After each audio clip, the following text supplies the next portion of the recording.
For decades, corporations have been pumping petroleum-based chemicals into your groceries to trick your brain into thinking stale, inferior ingredients are actually fresh food. Synthetic dyes. By the end of this breakdown, you will know exactly how petroleum disguises cheap ingredients and hacks your brain's chemistry so you can spot real food on the shelf. If the color of your food is slightly wrong, your tongue actually stops working properly. In 1976, a massive cancer scare caused red M&Ms to completely vanish from production, even though Mars wasn't even using the suspected dye. Walk into any supermarket and grab a highly processed snack. Before it goes into a colorful cardboard box, that food is often a gray, heavily processed paste sitting under harsh factory lights. Food manufacturers use cheap dyes to mask color loss caused by light and extreme temperatures, hiding the fact that their heavily processed food turns gray and unappetizing on the shelf. It is just like applying thick stage makeup to cover up an exhausted, pale face. They exploit a psychological glitch called cross-modal perception. This is how one of your senses, like sight, changes how you experience another sense, like taste. Think of it like putting a Ferrari body kit on a cheap golf cart. Your eyes tell you it is incredibly fast before you even sit in the driver's seat. When a drink is dyed the wrong color, your brain literally forgets how to taste it. Your own eyes are being weaponized against you. This forces your brain to accept stale, low-quality ingredients as fresh and intensely flavored. The food industry knows exactly what they are doing. The International Association of Color Manufacturers states that these chemicals are essential for visual appeal and consumer trust in food products. They admit they rely on fake colors so their mass-produced products always look perfectly uniform and visually trick the buyer into trusting the package. Here is the wild part. The very first artificial food color was not invented by a chef working in a kitchen. It was accidentally created in 1856 by a scientist named William Henry Perkin who was messing around with toxic coal tar. Coal tar is a thick, toxic black liquid created when burning coal. It looks exactly like the sticky black sludge left over in a chimney. Perkin isolated a bright purple powder from that sludge, creating a dye called morphine. Today, the manufacturing process is slightly different, but the chemicals are just as industrial. The two absolute most common synthetic dyes in America are red 40 and yellow 5. These are actually derived from petroleum. That is the exact same base material used to manufacture gasoline for your car and the plastic for your water bottle. The vibrant colors sitting in your pantry right now are chemically closer to motor oil than anything found in nature. You are actively refining thick black motor oil into colorful plastic toys, but for your stomach. Thanks to the modern boom in ultra-processed snacks, the amount of synthetic dye the average American eats every single day has skyrocketed by more than 500% between 1955 and 2010. Your digestive system is processing a heavy chemical burden that your grandparents' generation never had to deal with. Exactly 19% of all items sitting on your local grocery store shelves are laced with artificial coloring. That is based on a study of nearly 40,000 different products. In 2020 alone, Americans unknowingly spent over $46 billion on packaged foods and beverages painted with these synthetic chemicals.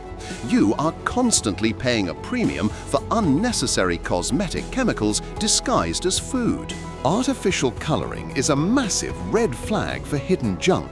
Spotting artificial color on a label is the fastest way to instantly detect a hyper-processed, sugar-loaded product. Foods painted with synthetic colors contain 141% more sugar than dye-free alternatives. They carry an average of 33 grams of sugar per 100 grams, and they are heavily targeted at children's categories like breakfast cereals and baked goods. The chemical load in a single snack can be staggering. Consider a bright green grocery store cupcake. Just one serving of Target's mini green cupcakes packs over 55 milligrams of artificial dye. Meanwhile, a child's brightly colored bowl of breakfast cereal, like Captain Crunch's Oops All Berries or Trix, carries up to 41 milligrams. You and your family are ingesting surprisingly high drug-like dosages of chemical colorants before you even finish breakfast. Subscribe, please. Subscribe, please. In 2007, a massive clinical test known as the Southampton study proved just how active these chemicals really are. Researchers in Southampton, United Kingdom, proved that a specific mixture of 6 artificial colors and a common preservative called sodium benzoate caused hyperactivity in children. The dyes triggered abnormally high energy and a severe lack of focus. It was like giving an unwanted shot of espresso to a child's nervous system. Europe took immediate action. They forced companies to put bold warning labels stamped on packages of neon candy and dyed foods to warn parents. In response, massive global brands simply replaced the dyes with natural ingredients for their European customers. But they kept selling the cheap chemical versions to Americans. The exact same brand of snack you buy in the United States is legally required to be made with safer natural ingredients overseas. Dr. Marty Makary, the FDA commissioner, summed up the crisis. For the last 50 years, American children have increasingly been living in a toxic soup of synthetic chemicals. For half a century, we blindly accepted feeding kids a daily dose of industrial chemicals while the rest of the world moved on. The regulatory landscape is finally shifting. After decades of pressure, on April 22, 2025, the FDA announced a phased removal of petroleum-based dyes from the food supply, aiming to finish by the end of next year. They are starting by revoking authorization for specific older dyes like citrus red No. 2 and banning red No. 3. That chemical has been sitting in our breakfast cereals and other foods for over 30 years.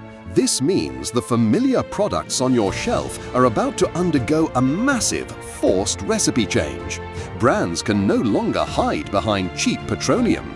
CBS News chief medical correspondent Dr. John LaPook explains the reality of these chemicals.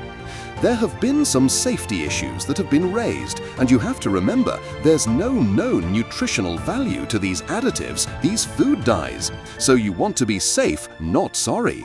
Because these chemicals offer zero health benefits and carry real risks, there is absolutely no logical reason to keep eating them. This fear of food dyes actually has a wild history. Back in 1976, a massive cancer scare over suspected cancer risks in a completely different banned dye called Red No. 2 caused a nationwide panic. People were terrified of anything colored red. The frenzy was so intense that Mars completely pulled red M&Ms from store shelves. They vanished entirely. The crazy part? Mars never even used the banned dye in their recipe. They just took away the red candies because consumers were too scared to buy them. Corporations spent 50 years pumping petroleum to fake freshness and tricking your brain into buying gray paste. But science and new regulations are finally forcing a return to genuinely better food. If you like this, how your water is ruining your food, that's the next one.